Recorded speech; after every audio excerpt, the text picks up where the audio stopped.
3월 20일 목요일입니다. 한국 시간으로, 미국 시간으로는 3월 19일 수요일이고요. 자, 조금 전에 끝난 시장. 자, 파월의 인터뷰가 있었죠. 제가 동시통역으로 올려드렸는데 조금 더 정리해서 제가 올려드린다고 했죠. 지금 바로 시작하도록 하겠습니다. 자, 금리는 동결시켰습니다. 그리고 오늘 굉장히 파월은 비둘기가 돼서 나타나서 너무너무 자상한 우리 의장이 되어가지고 기자들의 질문을 다 받아줬습니다. 일단 오늘 파월이 일관되게 주장한 것은 그렇습니다. 관세, 인플레이션의 영향은 일시적일 것이고 평가는 지금 하긴 너무 이르다. 더불어 금리 인하를 서두를 필요가 없다. 연준은 여러 데이터를 굉장히 신중하게 모니터링하고 있다라는 이야기였거든요. 자, 파월 의장은 FOMC 직후 가진 기자 간담회에서 관세 정책이 일시적인 현상에 그칠 것이냐는 질문에 인플레이션이 자연스럽게 하락할 것이라면 굳이 추가적인 긴축 정책을 시행할 필요가 없다고 답했습니다. 또한 현재의 금리 수준이 정책을 조정할 수 있는 유연한 위치에 있다고 판단하기 때문에 추가 조정을 서두를 필요가 없다고 밝혔습니다. 자, 다음은 일문일답의 내용들을 좀 정리를 해봤습니다. 질문입니다. 올해 인플레이션 수치에서 얼마나 많은 부분이 관세 때문입니까? 정책 금리 경로가 변하지 않았는데 이는 일시적인 가격 상승을 보고 있다는 의미입니까? 답변은요. 인플레이션에서 어느 정도가 관세와 다른 요인에서 오는 것인지에 대한 정확한 평가는 매우 어렵습니다. 분명히 그중 일부는 관세에서 비롯된 것이 분명하지만 인플레이션이 단기간 지속되다가 자연스럽게 하락할 경우에 정책적 개입 없이도 이를 관망할 수가 있습니다. 그러나 이는 인플레이션 기대치가 안정적으로 유지된다는 전제하에서 가능합니다. 현재로서는 상황을 지켜보며 향후 움직임을 평가할 계획입니다. 조금 설명드리자면 가만히 놔둬도 감기 나을 사람에게 굳이 감기약을 먹일 필요가 없다는 거죠. 자, 두 번째 질문은 최근 일부 인플레이션 기대치가 상승했는데 이에 대한 신뢰도는 변함이 없습니까? 기업과 가계의 불확실성이 증가하는 가운데 이를 어떻게 해석하십니까? 여기에 대한 답변은요. 연준은 다양한 지표를 통해 인플레이션 기대치를 면밀히 모니터링하고 있습니다. 단기적으로는 인플레이션 기대치가 상승하는 경향이 있으며 설문 응답자들은 관세를 주요 요인으로 지목하고 있지만 장기적인 기대 인플레이션은 안정적인 수준을 유지하고 있습니다. 향후 1년 동안 인플레이션 상승이 반영된 것은 맞지만 장기 기대 인플레이션은 안정적이거나 소폭 하락했습니다. 따라서 연준은 인플레이션 기대치가 확고하게 고정되어 있다고 보고 있으며 이를 면밀히 주시하고 있습니다. 세 번째 질문은요. 옐런 그리스펀 전 연준 의장은 물가 안정을 기업과 가계가 가격 변동을 고려하지 않고 경제적 결정을 내릴 수 있는 환경으로 정의했는데요. 현재 경제 상황에서 패드는 이를 했다고 볼 수 있습니까? 여기에 대한 답변은요. 그 정의에 저는 동의합니다. 우리는 이에 점점 가까워지고 있습니다. 인플레이션이 2.5% 수준에서 유지되는 기간이 길었으며 관세로 인해 추가적인 진전이 일시적으로 지연될 수 있지만 장기적으로는 2% 목표를 달성할 것으로 예상합니다. 다만 현재로서는 인플레이션이 완전히 안정화되었다고 말하기는 어렵습니다. 경제 전망 요약에서는 2026년 초에 물가 상승률이 2%대로 낮아질 것으로 보고 있으며 이에 따라 점진적인 정책 조정을 고려하고 있습니다.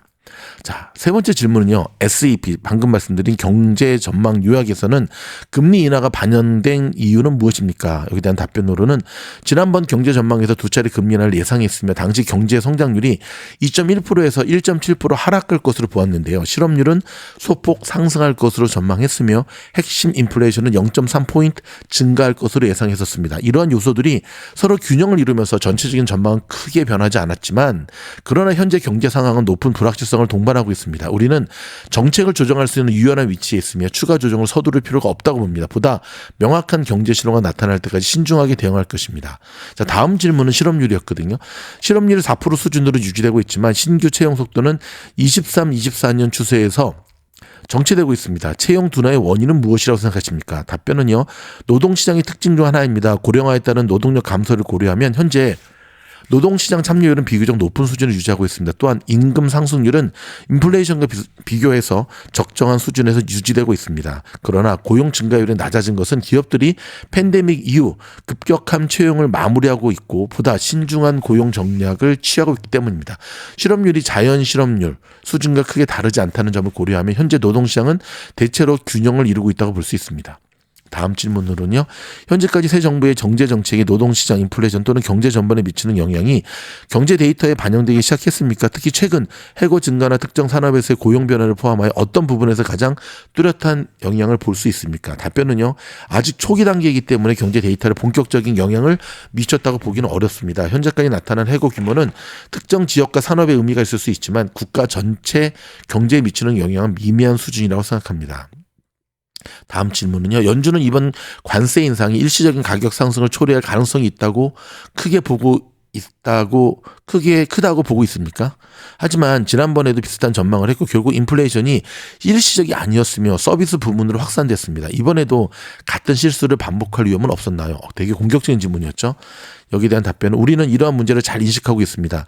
인플레이션이 자연스럽게 하락할 것이라면 굳이 추가적인 긴축 정책을 시행할 필요는 없습니다. 그러나 현재 우리는 팬데믹 때와는 다른 상황에 처해 있습니다. 완전한 물가 안정이 재확립되지 않았으며 기업들이 가격 인상 부담을 소비자에게 전가할 가능성도 있습니다. 이러한 점을 고려해 신중한 정책 정책을 내리겠습니다.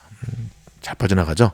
자, 다음 질문은요. 캐나다 중앙은행은 통화 정책은 무역 전쟁에 영향을 상쇄할 수 없으며 중요한 것은 높은 물가 상승이 지속되지 않도록 하는 것이라고 밝혔습니다. 연준도 같은 우선순위를 두고 있습니까? 답변은요. 연준의 목표는 최대 고용과 물가 안정입니다. 이 두 가지 목표가 상충할 경우 우리는 목표가 얼마나 목표치에서 벗어나 있는지 그리고 정상화까지 얼마나 시간이 걸릴지를 평가하여 최적의 정책을 결정합니다. 현재 경제 상황을 볼 때 이런 갈등이 본격적으로 발생하고 있다고 보지는 않습니다. 경제 성장 전망은 다소 하락했지만 심각한 경기 침체 가능성은 주요 경제 예측 기관들의 전망에서 나타나지 않고 있습니다. 마지막 질문은요. 관세가 인플레이션 상승의 주요 원인 중 하나라고 말했는데요. 이는 현재 시행 중인 관세만을 반영한 것입니까? 아니면 4월 2일 추가될 가능성이 있는 관세까지 포함된 것입니까? 답변은요. 모든 경제 예측 기관들이 관세가 핵심 개인 소비 지출 즉 PCE 인플레이션에 영향을 미칠 것으로 예상하고 있으며 이는 현재 시행 중인 관세뿐만 아니라 향후 예상되는 관세까지 반영한 것입니다. 라고 답변을 마쳤습니다. 여러분 어찌됐든 파월 이 기자 인터뷰가 진행되는 동안 시장은 처음에는 굉장히 눈치를 보면서 나오다가 그렇죠. 지금 보시다시피 크게 상승으로 마무리가 되었습니다. 트럼프가 망친 시장을 제롬 파월이 살린 날인데요. 파월이 이렇게 비둘기파적으로 나올 때 분위기가 있거든요. 알고 싶으세요? 공부방 들어오시면 알려드릴게요. 제가 오늘 이 분위기를 초반에 딱 감지해서 심지어 동치통역을 하는 와중에도 사냥에 성공할 수가 있었습니다. 영상에서 다루겠습니다. 자, 다음 소식은요. 테슬라가 4.68%, 루시드가 3.83%. 자, 전기차가 일제히 랠리. 어저께 제가 정확하게 또 한번 짚어드렸죠. 테슬라 반등 시작된다고. 이 소식입니다.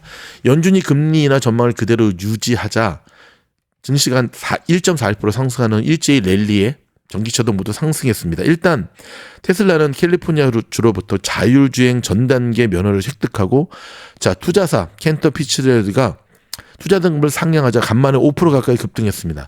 이날 뉴욕 증시에서 테슬라는 4.68% 급등한 235.86달러를 기록했고요.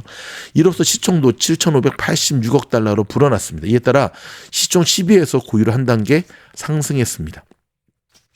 자, 이 보고서에 따르면 최근 테슬라 주가 하락 기류가 투자자들에게 저가 매수의 기회라고 썼고요. 자, 그는 어스틴에서 진행된 자율주행 차량 호출 능력이 중국과 유럽에서의 완전 자율주행 출시와 함께 주가의 촉매자가 될 것이라고 덧붙였습니다. 투자 등급을 중립에서 비중 확대로 상향하고 목표가를 기존 425달러로 유지했습니다. 자, 이런 부분 그동안 또 너무 많이 빠졌다라고 하는 저가 매수의 유입 등이 함께 벌물어지면서 오늘 테슬라 굉장히 좋은 모습 보여주었습니다. 뭐니 해도 어제 저녁 때 저희가 알려드렸던 대로 자율주행의 전 단계인 면허를 획득한 것이 테슬라 상승의 원동력이 되었죠.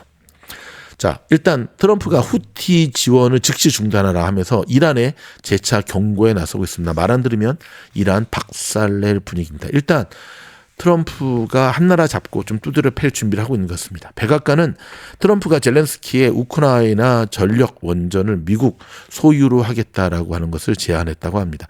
젤렌스키 속이 바짝바짝 타들어가는 분위기인데요. 일단 바이든 때 뭔가 매듭을 지었어야 되는데 짓지 못하니까 어떤 일이 벌어지냐? 굉장히 안 좋은 일들이 벌어지고 있죠. 자, 미 백악관에서 법원의 불법 이민 추방 제동에도 대규모 추방을 지속적으로 하겠다라고 하는 얘기를 밝히고 있습니다. 좀 전에 전해드렸던 대로 지금 파월은 1970년대의 인플레이션, 즉 스태그플레이션이 재현될 이유는 전혀 없다라고 다시 한번 못을 꽝꽝꽝꽝 박았는데, 글쎄요, 미래를 예측하지 않는다고 하는데 그걸 어떻게 할 수 있겠습니까? 이미 미국이 실물 경기는 맞습니다. 스태그플레이션 할아버지가 온 것 같습니다. 지금 꽁꽁꽁꽁 얼어붙어 있습니다. 지금 어저께 엔비디아도 만약에 오늘 시장이 빠졌다고 한다면 엔비디아가 시장을 끌어내린 주 범인이 됐을 텐데, 오늘 시장이 상승하면서 엔비디아도 그래도 상승의 그린으로 마무리가 되었습니다.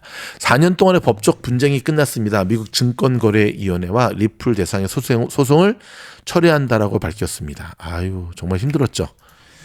정말 소송권 언젠가는 마무리가 될 줄 알았지만, 또 그렇죠, 이렇게 될 줄은 또 모르는 상황 속에서 지금 뭐 사실 코인 투자자들의 입장에서 본다면 테슬라의 변동성은 아무것도 아닌 것 같습니다. 자, 미국 현지 소식 헤드라인 중심으로 또 알려드리도록 하겠습니다. 먼저 부동산 쪽입니다.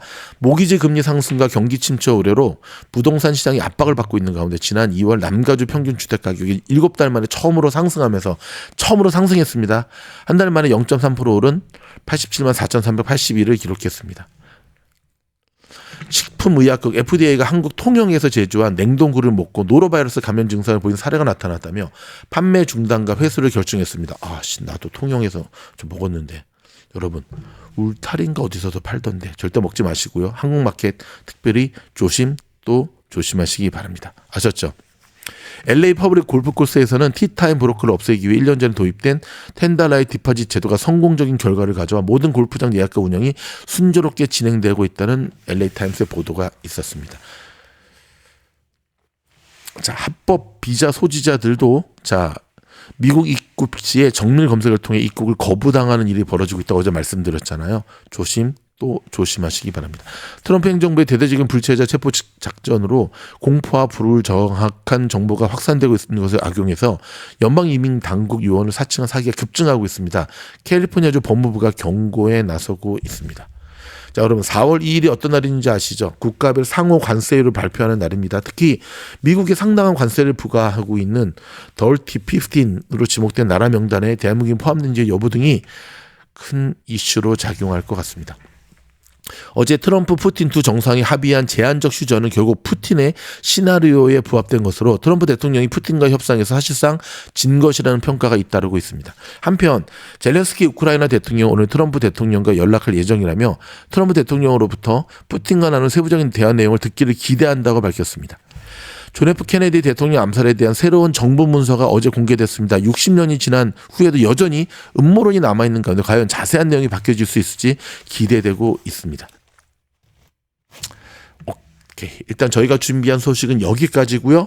또 이따 애프터장까지 끝나고 나면 좀 쏟아져 나온 뉴스들, 특별히 테슬라 관련된 뉴스들을 좀 필터링해서 팔란티어도 제가 잘 준비해서 전해드리도록 하겠습니다. 그럼 저희 영상이 도움이 되었다면 좋아요, 구독, 알림 눌러주시고요. 보다 깊이 있는 공부를 원하시면 공부방으로 여러분들을 초대합니다. 고맙습니다.